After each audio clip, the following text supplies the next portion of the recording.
Radio Kosova, Radio Tirana, Radio Shkupi, Radio Mali Zi,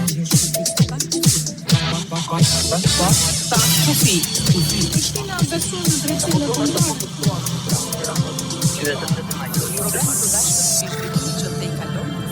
programi i përbashkët me zhvillimet që të kalojnë kufinë shtetëror. Kufi. Përshëndetje të dashur dëgjues të emisionit Pa Kufi, kudo ku jeni dhe po na ndiqni në këtë edicion të radhës të emisionit ton Radio Tirana, Radio Kosova, Radio Shkupi dhe Radio Mali Zi. Në valin e përbashkët diskutojmë sot një temë nga sporti, verdiktet e kampionateve të futbollit në vendet tona dhe prag fillimi botrorit USA 2026. Unë jam Jao Margjeka, këtu në studion e Radio Tiranës, ju përshëndes edhe njëherë. Në studio këtu në Tiranë, unë jam me Isuf Myrtajn, gazetar dhe komentator i njohur sportiv. Zoti Myrtaj, faleminderit shumë për kontributin sot në Pa Kufi, mirë se erdhe. Mirë se u gjeta Jao, punë të mbarë gjatë gjithë emisionit. Faleminderit shumë. Në studion e Radio Kosovës me kolegen Mirvete Uka është Gani Kosumi, gazetar dhe komentator i mirënjohur sportiv. Përshëndetje Mirvete, a dëgjohemi?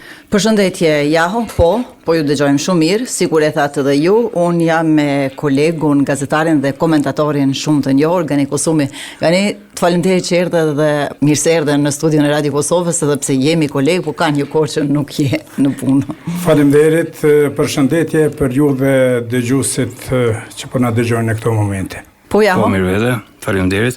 Në studion e Radio Shkupit me kolegun Mehmet Ali Jusufi është Mohamed Ismaili, ish drejtor i klub futboll Gostivari. A dëgjohemi? Dëgjohemi mirë, ja. Ashtu siç po tentoheva, arritëm të dëgjojmë që bëre prezantimin e të ftuarit tim në Shkup. Përshëndesim gjithë dëgjuesit, gjithandaj ku na dëgjojnë. I ftuar jam për sot është zoti Mohamed Ismaili, ekspert i sportit, ish drejtor klubit futbollistik Gostivari. Përshëndetje zoti. Përshëndetje Prishtina, Tirana, Ulqini dhe Shkupi normalisht. Faleminderit që sërish je në Pa Kufi. Ndjem të privilegjuar që u kemi sërish. Po ja. Faleminderit në Dalip, faleminderit ju të sorit tuaj. Kolegja Diana Dukaj nga Radio Mali Zi ka në studio Nikol Gegaj, drejtor sportiv i klubit Besan nga Tuzi. Kronikën e përgatitur prej saj do ta ndjekim diku nga mesi i emisionit. Siç ju thash miq, do të flasim pra për sportin. Kanë përfunduar kampionatet e futbollit në vendet tona, këtu në rajon, në Shqipëri, në Kosovë, në Maqedoninë e Veriut dhe në Malin e Zi. Ne do të hedhim një vështrim fillimisht të verdikteve të këtyre kampionateve. Do të flasim, do të thënë, në parim, sepse koha është shumë e shkurtër, për atë se kush u shpall kampion, ato vendet e para, 3-4 vendet e para për skuadrat që do të jenë pjesëmarrëse në Conference League, në Champions League, në Conference League e të tjerë, dhe për realitetet e tjera në kampionatit. Do të flasim në pjesën e dytë të programit. I ftoj edhe të gjithë të ftuarit tanë për studio, të flasim pastaj për prag fillimin e botrorit 2026. Ndërsa me të ftuarin tim, zotin Myrtaj, do të flas pak, do ta pyes në pjesën e parë të programit edhe për ndeshjen e mbrëmshme të kombëtares së Shqipërisë të skuadrës tonë në Air Albania në atë humbje 1-0 me ekipin e Izraelit. Zoti Myrtaj, ka rënë perdja, siç thuhet në skenë, siç thuhet në këto eventet kulturore, por edhe për kampionatin e futbollit në Shqipëri. Tashmë janë mësuar verdiktet për atë se si erdhi Egnatja deri tek shpallja përsëri i kampion për të tretën vit radhazi dhe të tjera. Ju ftoj të informojmë dëgjuesit në vazhdim. Përshëndetje edhe një herë zoti Jaho, përshëndetje gjithë kolegëve tuaj moderator, por dhe miqve të ftuar, veçanërisht zotit Gani Kosumi, një mik i hershëm, jo vetëm juaj, po edhe Joni me një reputacion të jashtëzakonshëm. Përshëndesim Ganiun. Kthyer te pyetja juaj, tashmë u ul pra si pari këtij edicioni të 87 Biznet Superiore në Shqipëri. Verdiktet janë të qarta. Egnatja për herë të tretë të radhësi shpallet kampione e Shqipërisë, natyrisht në momentin kur për tretin vit të radhësit në Shqipëri, në kampionatin shqiptar, aplikohet formula e Final Four, 4 skuadrat e renditur në 36 javë, dueluan në 3 javë për të gjetur fituesen e titullit kampion. Në fakt, Vllaznia e Shkodrës dhe Akademia e Futbollit Elbasani, me pas përgjysmimit të pikëve sipas rregullores Federatës Shqiptare të Futbollit, erdhën në këtë fazë finale me nga 31 pikë. Si pretendent kryesor. Sigurisht, ndërkohë që papritmas Egnatia, e cila duke disi më prapa, erdhi me 28 pikë, ndërkohë që kuarteti u plotësua me Dinamo Cityn, e cila erdhi me 24 pikë. Në fakt, befasia e madhe ishte pikërisht ndeshja e parë, teksa Dinamo surprizoi Vllaznin duke mundur 2-0 në Air Albania. Me pas Egnatia mposhti thellë Elbasanin shifrat 4-0, pasaj për të vijuar dhe me ndeshjet e tjera ku Egnatia Rogozhinës, duke arritur t'i mund të trija këto ekipe, u shpall kampione, ndërkohë me pikë barabartë erdhi dhe Elbasani, por që me golevarazhin pasi në 4 ndeshjet e kampionatit të rregullt kishte 3 barazim dhe 1 fitore 1-0 ndaj Egnatias. Në fazën Final Four Egnatia fitoi 4-0 dhe relativisht u shpall dhe kampione për arsye të ndeshjeve direkte, dhe në këtë rast, si thoni ju, ishte golevarazhi. Ndërsa Vllaznia që pretendente mbylli me 0 pikë. Me 31 pikë, domethënë në krye të tabeles, 0 pikë në Final Four. Të vjen keq në fakt për Vllaznin, ishte një skuadër e cila ka dominuar thuajse gjatë gjithë kampionatit të rregullt. Ajo erdhi si pretendente, ndoshta në javët e fundit, jo vetëm Vllaznia, por dhe ekipet e tjera të Final Four që duan duke mos marrë pikë dhe duke mos bërë llogaritë e tyre se çka psojnë, çfarë efekti ka përgjysmimi i pikëve, ndoshta do të kishte patur pikë më tepër dhe do ta kishte disi më të lehtë Vllaznia për të ruajtur kryesimin edhe në Final Four, por ja që gjërat u ndërlikuan. Dinamo fitoi kupën e Shqipërisë. Vllaznia fitoi kupën e Shqipërisë. Dinamo fitoi kupën e Shqipërisë. Paradoksi është se pikërisht në ndeshjen e fundit kampionatit u ndesh Egnatia me Dinamon. Egnatia fitoi 2-0, ndërkohë që në kupë fitoi Dinamo finalen dhe të 4 skuadrat tashmë do të luajnë në Europë. Pra 2 titulli kampion dhe Kupa e Shqipërisë i takoj Egnatias dhe Dinamos. Edhe Vllaznia dhe Elbasani do të jenë në 4 që do na përfaqësojnë në Europë. Ta do të jenë si Dinamo, si Vllaznia, por dhe Elbasani do të jenë në Conference League, shorti do të jetë me 16 për turin e parë për të njohur skuadrat rivale, ndërkohë që me 17 të kthehemi prapë tek kampionati ynë. Fundi i tabelës. 2 ekipe ikën, Flamurtari 2 ekipe rierdhën në 10-shën skuadra sa ka kampionati i Shqipërisë. Dhe këtu përpara se të bëj këtë analizë, këtë verdiktesh, më lejo t'ju them që presidenti Duka fill pasi dha trofeun e titullit kampion, deklaroi që formati tashmë i kontestuar i Final Four pritet të ndryshoj, por ai tha saktë dhe edhe mendimi im personal është që formula me 10 ekipe është mjaft efikase për një kampionat si Shqipëria. Tani zbriti nga kategoria Flamurtari i Vlorës dhe Bylis, 2 skuadra të cilat kanë rivalizuar deri në javën e fundit për qëndruar dhe kjo Flamurtari bëri edhe një infrastrukturë shumë të mirë në stadiumin e vet. Por edhe një merkato të jashtëzakonshme bëri Flamurtari gjatë verës së kaluar, por ecuria e saj tregoi që nuk ishte ndër më të mirat. Për të rikthyen Laçi dhe Skënderbeu. Laçi si kampion i kategorisë parë me Skënderbeun në Korçë, tashmë 2 emra që i kanë dhënë tonin futbollit shqiptar rreth 15 vite më parë, kanë dhënë trofe, por një vit luanin në kategorinë inferiore. Bëri që edhe këta skuadra të zbresin një kategori më poshtë. Në kategorinë e parë, nëse Kpucën e ardhe fitoi Bekim Bala me 14 gola. Me një gol më shumë se Kasalla i Vorës. Jorge Kasalla i Vorës, i cili sfundi u shit edhe ai në Ukrainë.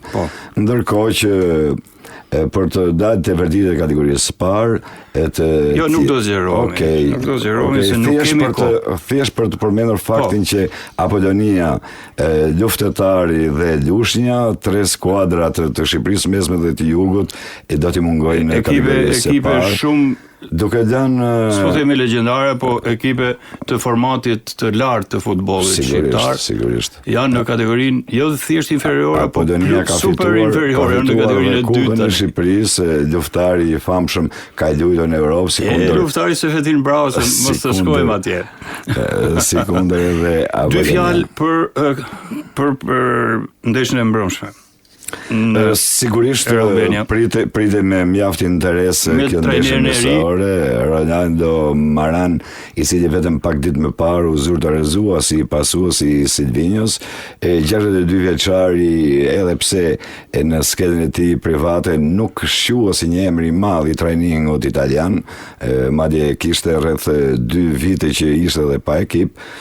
Suksesi më i madh i tij në Serie A ka qenë me ekipin sicilian të Catanias, teksa ka zënë në të kaluarën vendin e 8 në mos gaboj në Serie A dhe nuk ka trajnuar ekipe përfaqësuese jo, por dhe ekipe të nivelit lartë Series A jo. Megjithatë, tej konfuzionit mediatik që u krijuar rreth emrit të tij, duhet shtuar fakti që edhe ndeshja e mbrëmshme ndaj Izraelit hodhi la pikpyetje të tjera lidhur jo vetëm me emrin e ri të trajnerit të kombëtarës, por dhe me vetë performancën e futbollistëve tanë, të cilët edhe pse kishin disa mungesa ndaj Izraelit nuk u shfaqën nivelin dur. Çfarë ka diçka për të përmendur për ata që u thirrën, ata që s'u thirrën, për ata që ishin titularë si Broja apo Luis Hasa ishte risia që u grumbullua për herë të parë, është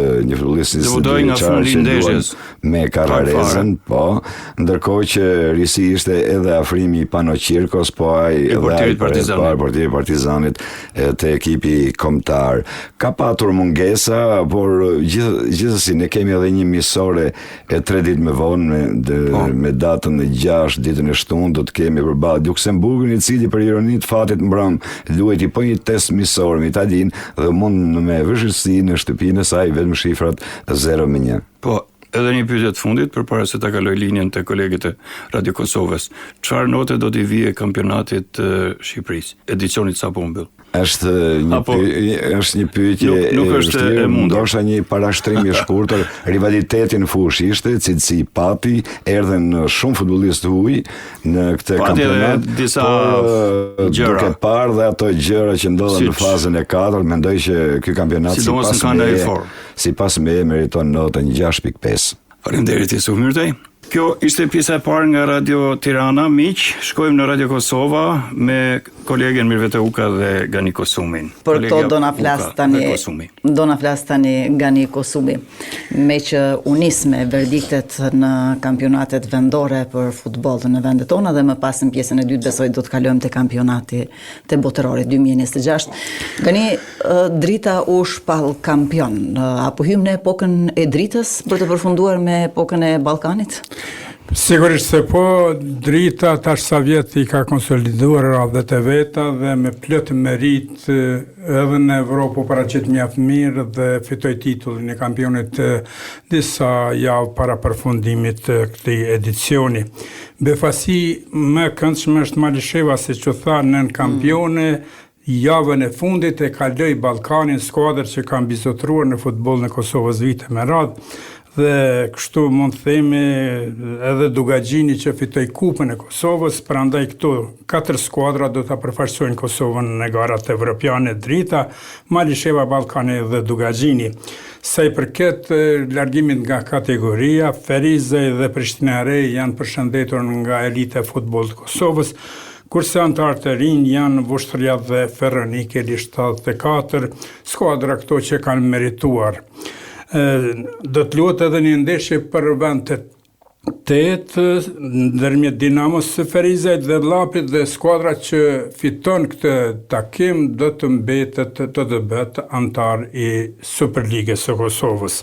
Kur jemi të formati futbollit, themi se në Shqipëri vërtet ky format nuk ka sjell shumë gjëra pozitive dhe konsideroj se në të ardhmen do të ndjekur ndoshta shembullin e Kosovës apo shteteve të tjera, sepse një skuadër siç është Vllaznia dhe skuadra tjera gjatë tërë kampionatit luftojnë për të mbledh pikë sa më tepër dhe për të pozicionuar në pozitën e kampionit, në fund mbetet duarthat dhe kjo mendoj është e padrejtë që bëhet dhe në të ardhmen do të jetë edhe lufta për titullin e kampionit më interesant se vitin e fundit që në Shqipëri ndodhi kjo.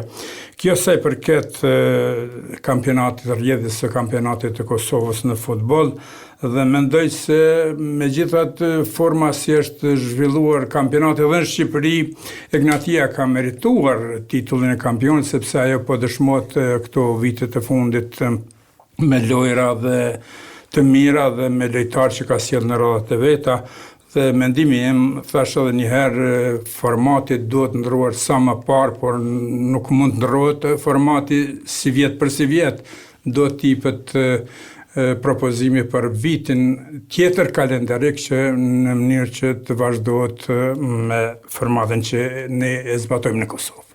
Nga këto rezultate që kemi pasur, ku mendoni se është fokusuar udhëheqja e këtyre ekipeve për të arritur këto rezultate, për shembull rezultatin e Dritës apo dhe Malishevën që ka qenë një befasi, ose kundërta çfarë po ngeste Ballkani, po kalon një periudhë tranzicioni apo pse humbi titullin?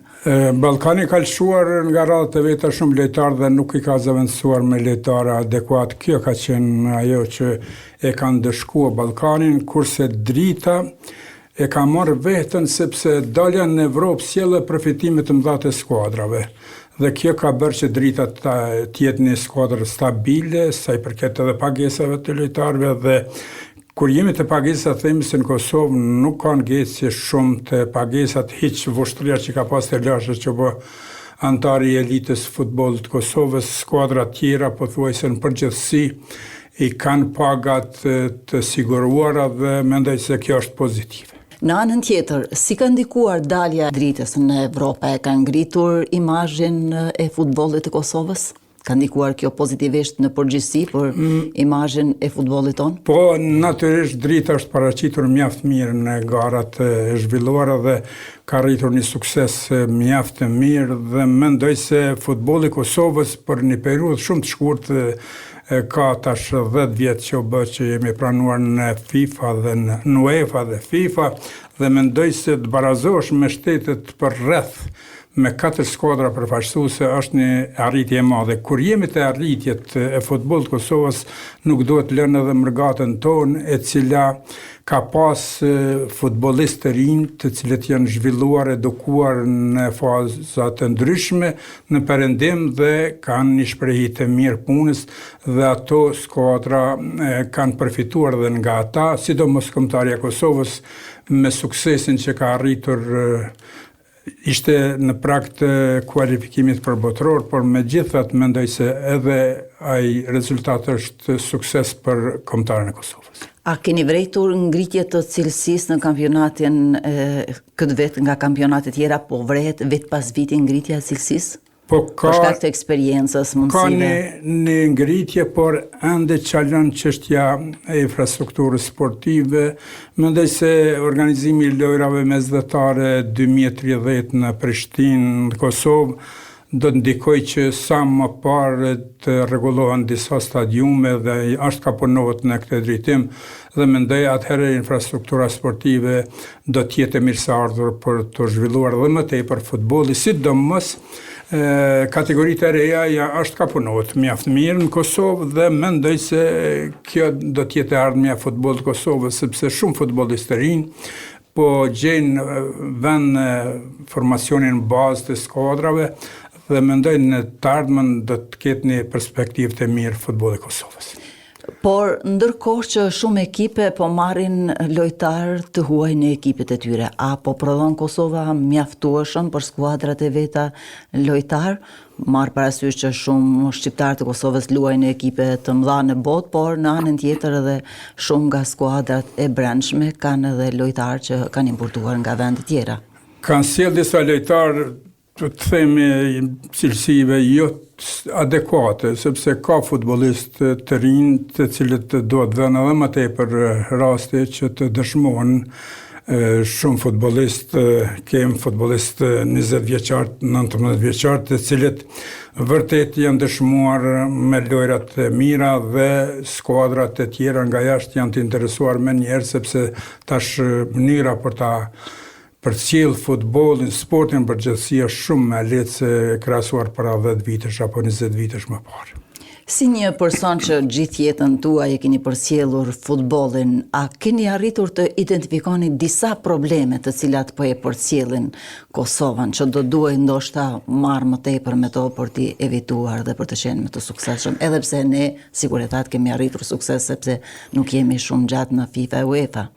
Çështja e organizimit të klubeve ngec, do të thotë sekretarë të ndryshëm, informacione që vinë nga klubet, gjitha këto janë probleme të cilat do të tentuar dhe do të hequr sa më parë, sepse në klube nuk kemi ende organizimet të mirëfillta në mënyrë që të kemi sukses në këtë drejtim dhe mendojnë të ardhmen do të mendojnë klubet sidomos për informim, nuk kemi skuadra shumë që japin informacion për zhvillimin e ndeshjeve të tyre e kështu me radhë, dhe në të ardhmen mendoj se informimi do të jetë më i theksuar, por edhe organizimin klube sa i përket njerëzve që janë drejtor të klubesh, sekretar klubesh të mirëfillt, ata do të ishin alfa dhe omega klubit për një organizim të mirë. Ganit, faleminderit shumë për këtë pjesë, do të kalojmë blinjen tek Jaho për të i lënë radhën Shkupit pastaj. Faleminderit Mirvete, faleminderit zotit Kosumi, do të shkojmë tek kolegu Mehmet Ali Jusufi në Shkup me të ftorin e tij Mohamet Ismaili. Vardari është kampion zyrtar i Maqedonisë Veriut për këtë edicion.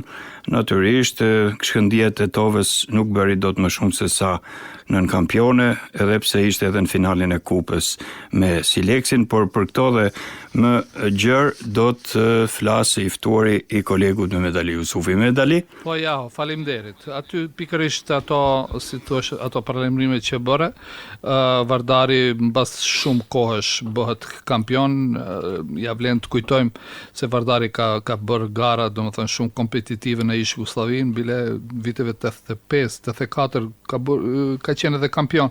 Ka qenë 89 kampion vjeçtor. Po, dhe ka nxjerrë një lojtar që u bë edhe kampion evropian me Crvendën e Beograd, Darko Pančevi. Si e pa zoti Ismaili, gjithë këtë kampionat ka qenë më interesant nëse bëjmë një krahasim me vitet tjera. Kjo ardhja e Vardarit sërish një emër i vjetër, nga ana tjetër kemi Shkëndijën tradicionalisht në ato 2-3 vendet e para, është bërë disa herë kampione. Disa skuadra tjera, për herë të parë, ndoshta Shkëndija e Raçinës i bashkohet Shkëndijës Tetovës në ligën e parë. Na bë kështu një njoftim gjithë ç'a ndodhi, domethënë me pak fjalë në kampionatin e Maqedonisë. Po, me gjithë qejf, përshëndetje. Me të vërtet, jo se jam fans të themi Shkëndijës Tetovës, unë si shkupjan, po të themi të vërtetën, në qoftë se dhe ajo e vërtetë është e hidhur, i vetmi klub i cili është klub, unë them ashtu me tapi dhe cila është me vlerë, edhe me njeri cili është pas Shkëndijës, ajo është zotëri Lazim Destani, është vetma ekipë është ekipi i Shkëndijës Tetovës. Pra, Shkëndija është një institucion i cili me të vërtet vite pas vite është më e suksesshme të themi, edhe pse janë edhe Trimlumi, është edhe Bashkimi i Kumanovës, është arsimi për të çuditur, me të vërtet është një vend në Gostivar, faktikisht një qegran, cila tër qegrani faktikisht mobilizohet, jo pse vetëm se qegrani në qegran, po e gjithë diaspora ku gjendet, ato janë shumë të mobilizuar, është me kryetarin Visari aty në kryesi është Bilali, aty Amir Bilali. Faktikisht ato janë me të vërtet ju treguan gjitha ekipeve se kanë luajtur me zemër. Pra, në qoftë se është një ekip të cila luan me zemër, është ajo në vend të parë është arsimi. Pra, fillon me A dhe me të vërtet zemra e futbolistëve të cilët në teren e lanë zemrën për arsimin, janë ki klub nga Qegrani, cili nënkuptohet i bën ndeshjet në stadiumin e qytetit të Gostivarit. Ndërsa për Shkëndijën, të themi se Shkëndija me të vërtet është një klub që unë pritja prap se do të bëhet i pari, dhe me të vërtet kishte gjasa, mirë po disa ndeshje i humbin që asesis lejohet fare hiq, po ishte me lëndime, e ka një yll si që është Besart Ibrahimi, dhe duhet të tjetë prap si vjet kampione, edhe pse i bënën padrejtësi Shkëndijës, ja pse dëgjuam se edhe kanë dënuar lajmi fundit me 105.000 euro. Kjo nuk është e drejt, mirë po ja kështu është Federata e Futbollit e Maqedonisë.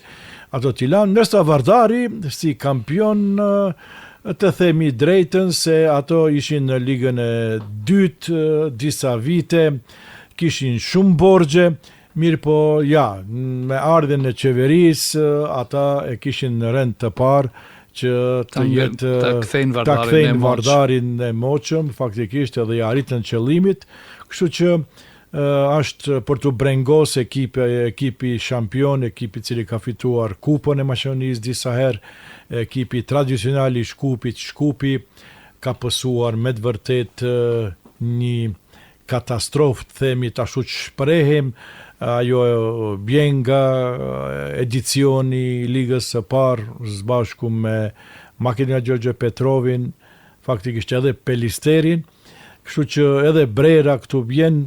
Me të vërtet, Shkëndija Haraçinës është në ligën e parë, tash kemi 5 ekipe, është Bashkimi, është Arsimi, është Shkëndija Haraçinës, është Trimlumi dhe është Shkëndija. Pra do të jemi 5 me 5. 5 skuadra shqiptare. 5 skuadra shqiptare, 5 do të jetë 10 ekipe do të garojnë në vitin 2020. Përgjithësi dua një opinion tuaj, ka rënje Liga e Maqedonisë vitin? Unë tash mos t'i demoralizoj këtu tash në dëgjuesit, me të vërtet ajo shifët se sa vite është nga shukeshmëria. Pra, mund të themi se shukeshmëria është më e madhe të themi atje dikun në ligën e 3, mos të themi edhe në ligën e 4, në ligën e 2 se sa në ligën e parë. Shiqoni shukeshmëria në për fushat sportive ku luhen faktikisht ekipet të kategorisë së parë, mund të themi a ka 100-200 shikues. Pra kjo është një brengosese se faktikisht futbolli elitar, të themi ashtu, është në ramje. Faktikisht është një krize madhe, ekipet e mëdhaja duam ne, Shkupi është një institucion cilja ka qenë me të vërtet një ekip cilja ka qenë çdo herë në mes të 4 ekipeve të para edhe kampion, kështu që është brengosese me të vërtet. Të shohim këtë vit Shkëndija edhe këto 4 ekipe tjera do të jetë vështirëse, do të jenë vetëm se 10 ekipe. Unë shpresoj se kampionati do të jetë në të ardhmen një përmirësim pas kjo kampionatit botëror, ndoshta do të jetë në nivel të ngritjes së futbollit, mirë po unë nuk shoh momentalisht futbolli i Maqedonisë është në krizë.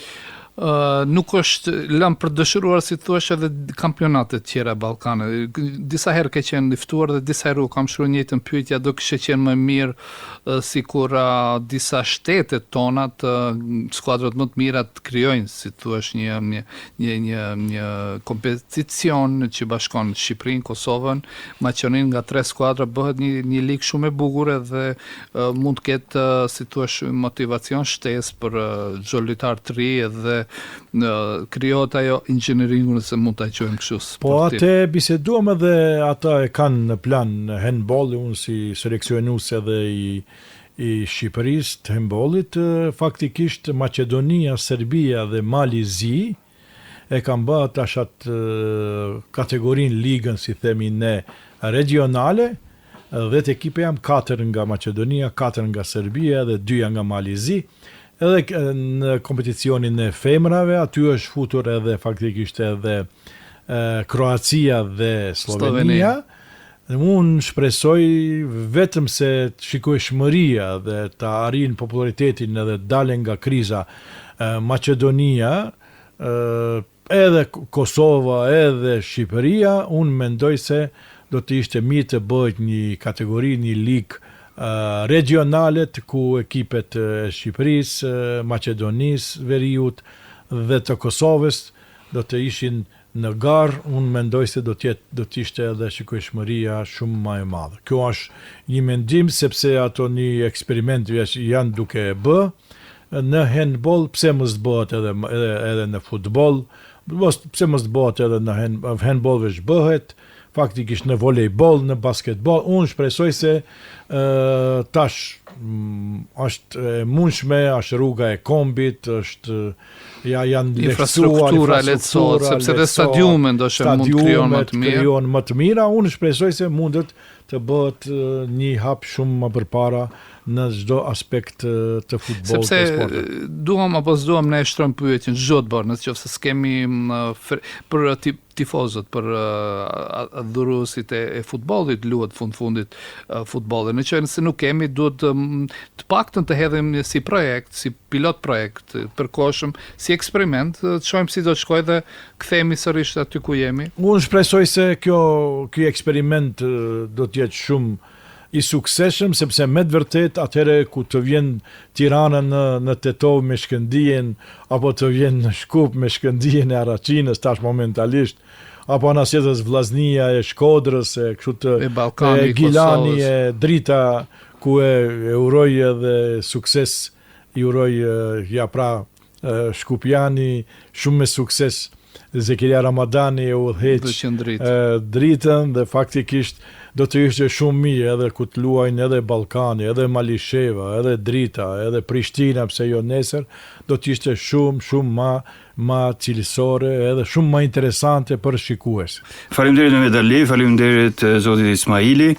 Tani është radha e Radio Malit të Zi. Siç dihet, atje kampion u shpall Futboll Klub Sotjeska e Nikšićit, pastaj nën kampion Futboll Klub Mornar Bar, por më allësisht çfarë na ka sjell tani është kronika përgatitur nga Diana Dukaj, kolega në Podgoricë. Ajo ka të ftuar Nikol Gegaj, drejtor sportiv i klubit Besa nga Tuzi. Ta ndjekim. Të nderuar kolegë, dëgjues të nderuar, mirë se takohemi edhe këtë javë. Ju përshëndesim nga studioja Radios së Malit të Zi. Këtë javë do të bisedojmë me drejtorin sportiv të klubit Tekvandos Besa, Nikol Gegaj, për verdiktet e kampionateve të futbollit në vendet tona dhe prak fillimi i kampionatit botëror. Kam keqardhje që fatkeqësisht në kampionatin botëror nuk gjenden edhe Kosova dhe Shqipëria, cilat ishin shumë afër të them barazhit, dhe ishte një shans vërtet e mirë që të prezantohet veçanërisht edhe për Kosovën, se do ishte kanë një promovim i veçantë që ndoshta edhe më shumë shtete ta njoftojnë si shtet edhe Kosovën. Po ashtu, siç e dim nga regioni, kualifikua janë edhe Kroacia, edhe Bosnia, edhe Hercegovina, që ishte ndoshta edhe një surprizë. Mirë po ata që njohin ma mirë ndoshta edhe futbollin që përcjellin atëherë për disa ndoshta nuk është kënaq surprizë se kanë disa lojtarë që dallohen, por vërtet patën shanse dhe ata përfituan dhe do marrin pjesë. Ne nga Tuzi, domethënë në kohë fundit duhet të them të krenohen pak edhe me klubin tonë të Deçiqit, sepse Mali i Deçiqit ka një emër të madh kur duhet lidhim me datat simbolike tona apo kryengritjen tonë të parë të shqiptarëve, e cila po ndolli këtu në mesin tonë, edhe ashtu në futboll vërtet tash themi disa vite futbolli është ngrit në një nivel më të lartë. Le futbolli është vërtet në shtetet përreth ka ecur shumë mirë, mos të përmendim Kroacinë, ajo që vërtet ajo ka ba tash 15-20 vitet e fonit një depërtim jashtëzakonshëm në futboll mund të jetë shembull për gjitha shtetet përreth. Por nëse s'ka mjete, atëherë as futbolli nuk mund të financohet, sepse është një komercializim i madh në futboll, për dallim nga sportet tjera me cile merre unë me arte marciale. Ne shohim ndoshta si lakmi, pse ndoshta edhe sportet tjera nuk ndahen më shumë mjete apo lën vetëm nga gjithë organet tona që mundet të përcjellet të fillojnë një famë, sepse vërtet fëmia ata në armëria jo nëse merren me sport e janë larg disa gjërave tjera, ajo është shumë pozitive se nesër do t'i kem si persona, si njerëz që do t'i kontribojnë shoqënisë në shumë aspekte, në aspektin social dhe në shumë aspekte tjera. Nga këndi im, kjo ishte të them do t'jen një përvojë e madhe për gjitha këto shtetet që marrin pjesë dhe shpresojmë edhe ne si komshi, si një koqir, themi si komshi këtu, do të kënaqen nëse dikush nga këtë shtete bajnë rezultat. Sepse sporti çdo herë është për te kufive, le nuk ka kufine, shpesh herë shohim sa tifoza të mlej janë shqiptarët, dikush për italian, dikush për gjerman, dikush për turqi, dikush për ata tjerët, pra jem një nacion që duam shumë futbollin, prandaj mendoj se do të jetë shumë interesante edhe kjo verë e nxehtë në këtë kampionatin që bëhet në Shtetet e Bashkuara të Amerikës. Se duhet ju për vërtetet e kampionatit pra të futbollit, duke filluar nga vendet tona. Mirë, me që ja bët një analizë të shkurtër dhe me që ju merreni me sport dhe përcjellni sportin vazhdimisht, si mendoni çfarë pritet nga Kupa e Botës së këtij viti? Po, them vërtet, futbolli është pak ndoshta edhe se pritet ndonjëherë nga disa shtete tjera mund të ketë edhe surpriza. Mbasi që edhe Shtetet e Bashkuara të Amerikës janë një koqir, mendoj se edhe vetë vendi, edhe vetë rrethi, domethënë do të ndikojnë pak që ndoshta edhe shtetet tjera të dallohen përpos Evropës që ajo vazhdimisht dallohet. Mirë po do t'jenë shumë interesante ajo përplasja kur të ndollet të disa shteteve të vetë Amerikës jugore dhe veriore, se çka do të ndollen, po ashtu edhe nga shtetet cila kanë rezultate botërore, po të them dekada me radhë në futboll, mos t'i përmendi domethënë shtetet të njoftuna të cilat vërtet, por po ashtu mund të ndollen edhe ndonjë surprizë, sepse futbolli është i rrumbullak, thonë të gjithë edhe në sport përgjithshëm e dim atëherë mund të ndollen. Dëshira ime kishte me kënd të kemi surpriza, jo konstant në disa shtete cilat nxan vendet e para, po të kemi edhe surpriza sa të bëhet kampionati edhe më interesant. E falenderojmë drejtorin sportiv të klubit Tekvandos Besa, Nikol Gegaj, për kohën që ndau për emisionin ton. Ishte pra kjo dëgjues të nderuar e kolegë në Tiranë, Prishtinë, Shkup, kronika nga radioja e Malit të Zi. Ju përshëndesim dhe urojmë çdo të mirë.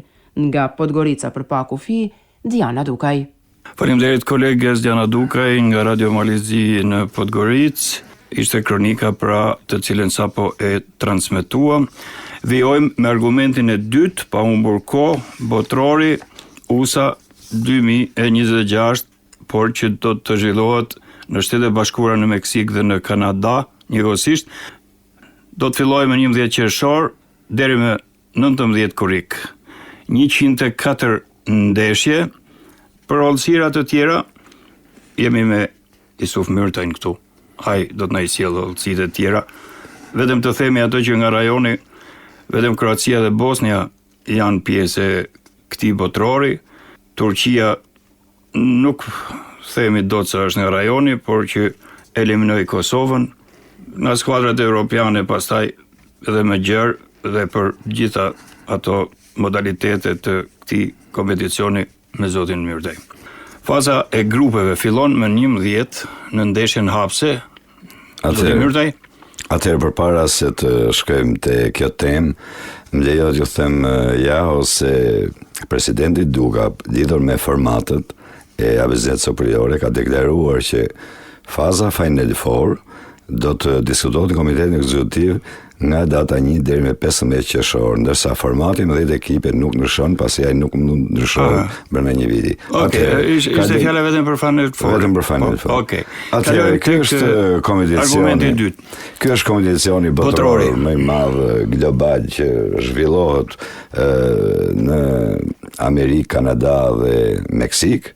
E marrin pjesë për herë të parë 48 ekipe nga 32 që ishin në Katar 2022. Edicionin e kaluar. Është sigurisht me Argentinën kampione dhe sigurisht Argentina e Mesit ishte pikërisht kombëtarja e parë që mbriti në Amerikë për të qenë gati për fazën finale. Pra do të jenë 48 kombëtare të ndara në 12 grupe, të cilat me nga 4 ekipe do të duelojnë për të kaluar në fazat e mëtejshme.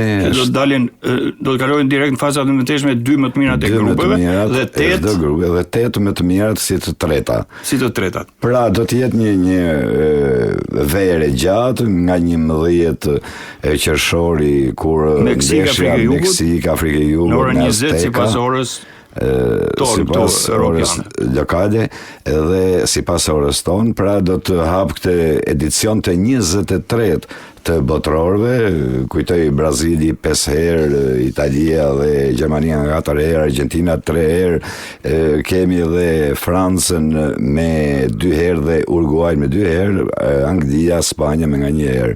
Janë këto, në mos kam harruar dika tjetër që janë fituesit e botrorëve. Italia është edicioni 3 që nuk merr pjesë dhe kjo është katastrofike për 4 herë e kampionët e botës.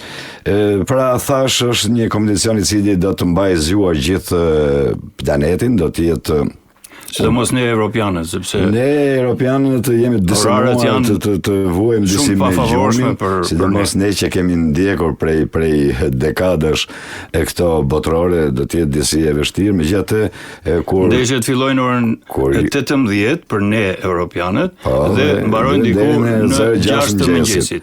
Ose fillon ndeshja e fundit e ditës në orën 6 të mëngjesit. Megjithatë, ndoshta ratifikimet që ka bërë FIFA për të parashtruar për të sjellë pra edhe në Europë dhe në vendet ku ora ndryshon me orën e Amerikës, ndoshta është përmirësuar disi, por gjithsesi është një vujtje pasi edhe atje do të jetë disi e vështirë, por më tepër që lajmi i fundit lidhet edhe me faktin se FIFA ka njoftuar se shumë ndeshje për pasojë është parashikuar dhe moti i afërt i këtyre ndeshjeve mund të zgjasin dhe 30 minuta më vonë, nëse do të ketë një vetëtim në qiell, do të ketë edhe ndalesa 30 minuta, por edhe nëse ajo nuk është zhdukur ende nga radarët, më thojza do shtyhet edhe 30 minuta të tjera.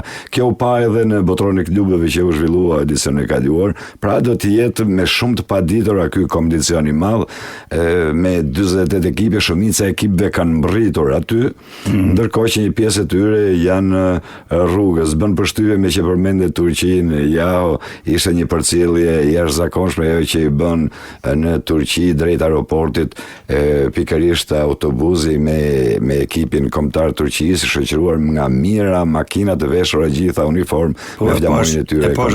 E bëri xhiron e rrjetit.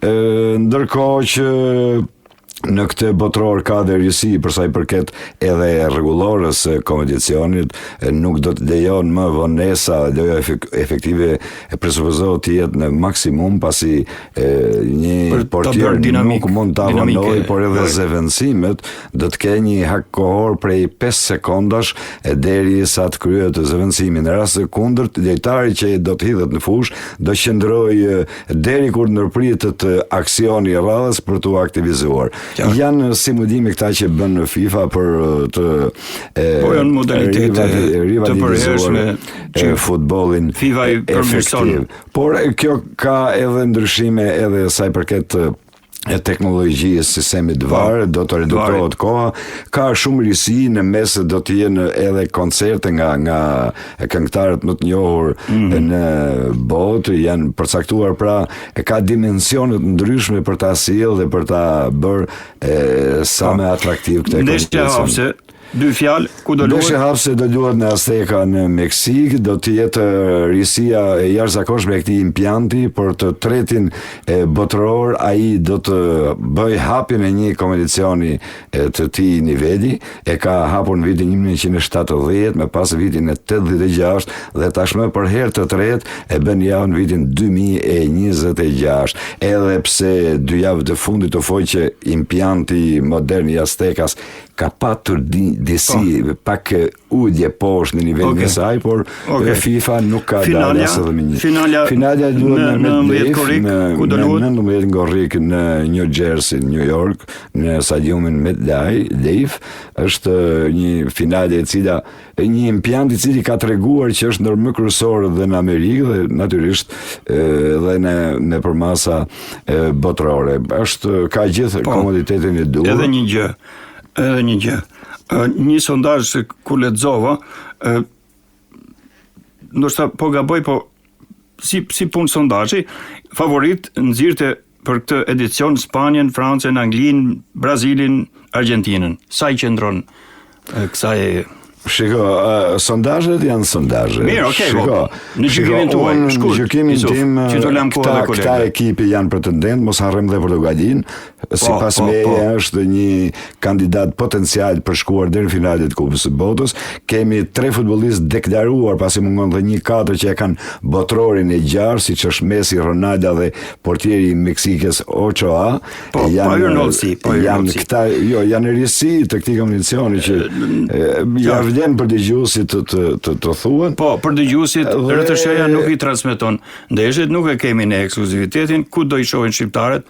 Shqiptarët do t'i shikojnë te TV Klani edhe tek Supersporti. Po, mirë vete. Edhe në Kosovë i transmeton në Radio Televizioni Kosovës, nuk do t'i transmetohen në radio, në televizion po. Në televizion po. RTK-ja. Po, RTK-ja. Po 64 ndeshje do të transmetohen në Radio Televizioni Kosovës, 40 ndeshje TV Vala që ka të drejtën e transmetimit. Them se është një informate e duhur për publikun. Po. Sufmirtaj, shumë faleminderit. Faleminderit ju, ja. Ndonjë kompeticion tjetër uroj të jemi edhe ne aty. Shkojmë në Radio Kosova. Mirë vete. Po ja. Këtë pjesën e fundit lidhur me botërorin 2026 do doja ta diskutonim kështu me mikrofonat hapur, por me që kishim frikë se mund të kishim edhe probleme teknike, e lam kështu, tani më jemi veç në fund të emisionit dhe nuk kemi shumë kohë. Gani që të mos përsërisim gjëra, se edhe unë mendoja t'ju pyes për atë se çfarë do të sjell ky kampionat me 48 ekipe dhe kur ndeshje zhvillohen në 3 zona të ndryshme, në 3 vende gjeografikisht larg njëra tjetrës, problemet e kohës, gjëra të si kjo, po të kalojmë pak të ekipet, sepse jemi krejt në fund të emisionit, ndoshta do të na flolni pak për favoritët. Konsideroj se favorit janë skuadrat cilat janë dëshmuar tash me rezultate, prapë Argentina është kampione në fuqi, mirë po Spanja, kampion e Evropës, do të jetë njëri nga favoritët kryesor, pastaj Franca ka në radhë të veta futbollistë shumë cilësor. Anglia ka sa vjet nuk e ka fituar një botëror dhe synojnë me këta lojtarë që ka që të gjendet aty në mesin e atyre më të suksesshme. Mos të harrojmë Brazilin me Pellën që dikur kishte titull kampioni, Brazili skuadër vërtet 5 herë kampion e botës, është skuadra e kombëtarja më mirë, pastaj vjen Italia, Gjermania me ka 4 tituj, Argentina 3, Uruguay 2 dhe nga një titull Anglia dhe Spanja. Kur jemi të individ Pelle, themi se është lojtari që ka fituar 3 botëror në vitin 1958, 62 dhe 70 ka qenë fitues me kombëtarën e Brazilit dhe është futbollisti më i suksesshëm me tituj të fituar. Kur thamë të befasit, mund të themi se mund të sillen edhe befasit të ndryshme, ndërto Portugalia, pastaj Belgjika, mos harrojmë Gjermaninë, ndonse nuk ishte në nivelin e duhur me do ndeshje miqësore, por sido që të jetë, këto janë ekipe që mëtojnë titullin e kampionit, por mos harrojmë edhe befasit do të jenë që do të ndodhen në këtë kampionat, si që ndodhe Italia nuk është pjesë e këtij kampionati, diçka nuk po shkon mirë me Italinë, e kështu me radhë, dhe urojmë paksa penalizim do të jetë për shikuesit koha e cila do të zgjohemi në orët e mëngjesit, shikojmë lojë, këto orët e pasdites është ndryshe diçka mbrëmje për neve evropianët, por ato në mëngjes do të ketë pak sa të lashë për njerëz që punojnë që shkojnë punë kështu me radhë. As Radio Kosova pikërisht për këtë arsye nuk do të ketë mundësi që t'i transmetoj. Këto ndeshje sigur ne kemi bërë vazhdimisht, kemi transmetuar futbollin, por lidhur me lojtarët, nga ajo çfarë ke parë deri në arritjen në këtë pikë, mund të presim befasi, ndonjë yll të ri, ato yje janë të gjitha, po diçka që do të na befasoj nga lojtarët më të ri. Lojtarët e ri janë dëshmuar në kombëtarët e tyre dhe me siguri do të shkëlqejnë ata dhe aty është vendi ku do ta dëshmojnë veten se vërtet janë yjet futbollit, po mos harrojmë se jemi në epokën e Mesit dhe Ronaldos që këto 100 vjet të fundit nuk ka lind një lojtar siç është Messi dhe Ronaldo, të cilët vërtet kanë dhënë shumë futbollit. Ganit, faleminderit shumë sepse jemi në fund dhe do të lëm pjesën tjetër për Shkupin. Faleminderit që ishim. Faleminderit zotit Kosumi. Shkojmë në Radio Shkup te kolegu Mehmet Ali Yusufi dhe i ftuari. Kampionati botror ndryshe nga të tjerët ka shumë skuadra, u tha. Cili është favoriti juaj, në fakt edhe çfarë pritni? Do të ketë diçka atraktive, do të ketë ndonjë risi që të na japë? Të them se unë përcjelli kampionatet që nga viti 1970, pra shiqoni tash plot gjysmë shekulli, unë ende jam me atë nostalgjinë e Peles, a kupton, Maradonës. Normale se ka ndryshuar tash futbolli, është më shumë ky futbolli total, kupton, i lansuar nga holandezët, mirë po të them se me të vërtet tash u bë puro komerciale, puro biznes, asnjë s'ka qenë kjo në 3 shtetet, jo Meksika, jo Amerika, jo 28 shtete, jo 40 ditë, disi është monotone, unë ku e di, unë disi jam ma ashtu, ma konservator, ashtu tradicional, themi, dhe i ruaj ato vlerat e dikur dhe nuk dua të se mirë po Spanja. Po në individësi, Spanja, Jamal, Pedri, Rodriguez, Franca i ka gjithë myre, Luis, po janë. Po kampione Evropës, shpresojmë se edhe Brazili, mirë po Brazili dhe Argentina, ko e di. Po kishe Ancelotti në deklarat, duhet t'i kthem, thot asaj ke parasysh mbrojtje të mirë dhe një kundërsul si Allegri, mund ta pëlqejë njëri Allegrin, është vështirë. Po të them se me të vërtet italian nuk janë dalluar shumë, atë katanaxhen e famshëm na e dhamë. Po tash duhet bën remont, them makinerist, ja Italia është në krizë. Faktikisht unë shpresoj Spanja, Franca, a kupton, Gjermanët s'duhet t'i harrojmë, në kuptohet, a kupton, Anglia pase, mirë po, ku e di Anglia disi s'kamo, që nga viti 1966, pra sa vite po botë, faktikisht. Presim, mirë po, u zbardhëm duke prit, disi ashtë, unë shiqoj faktikisht më shumë t'i futbol, kampionet të bukur ashtu në Angli, e përcjelli kampionatin angles, mirë po disi ku e di, kur është kampionatet botërore apo evropianat disi humben, nuk kanë di kompaktësi, nuk kanë di, mirë po i kanë ndruar disa herë trajnerët, nga Capello e deri te ky Tuchel, nuk janë ashtu stabil. Shpresojmë se do të shiqojmë futboll të mirë, mirë po futbolli e mori ashtu të themi atë aspektin të biznesit dhe faktikisht e dim se edhe ana e biznesit është shumë me rëndësi, duhet pa të zbët asgjë, mirë po ajo...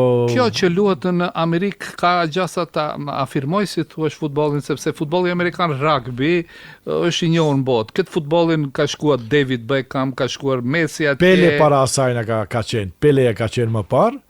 Kurse edhe ai s'mundi ta popularizoj se futboll si thojnë, në Amerikë soccer i thojnë.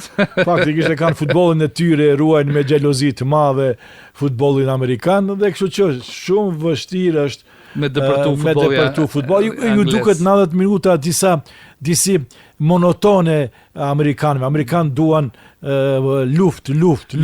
Por megjithatë kur e shohin futbollin ton thon, wow, sa agresiv jeni. Ç'është kjo punë?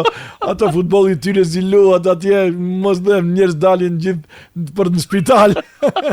E sërish, u duket agresiv joni. Pse ka shumë lëndime. Po, ka lëndime. Shpresojmë se Brazili, unë jam tifoz i Brazilit, i vjetër më kam ngel ashtu nga fëmiria për mbretin e futbollit Pelen. Kështu që të shohim, shpresojmë, mirë po Spanja edhe Franca, unë shpresoj se do të bëhen ato të cilët. Këndali kush i transmeton ndeshjet në Shkup në Evropë sërish. Edhe pse ndoshta mund të përsëritet surprizoj dy herë ato i kanë vendin e tretë, po. Të luan të merë vendin e tretë. Pasi që vetëm se Bosnia faktikisht nga Ballkani është edhe Kroacia dhe Kroacia. Shofim, ne jemi për tash, ne jemi për Bosnjën edhe Kroacinë, nostalgjia e ish ju kemi krijuar një identitet. Një identitet dhe kështu shpresojmë se për Bosnjën do të jemi edhe për Turqinë. Po, ja. Kush i transmeton ndeshjet në Maqedoninë e Veriut? Radio Televizioni Maqedoni. Servisi publik. Servisi publik. Faleminderit koleg, faleminderit të ftuar. Ta mbyllim këtu tani. Atëherë në studion e Radio Tiranës për të folur për verdiktet e kampionatet të futbollit në vendet tona dhe prag fillimin e botrorit USA 2026, unë isha me zotin Yusuf Myrtaj, gazetar dhe komentator sportiv. Faleminderit shumë Yusuf. Faleminderit ju.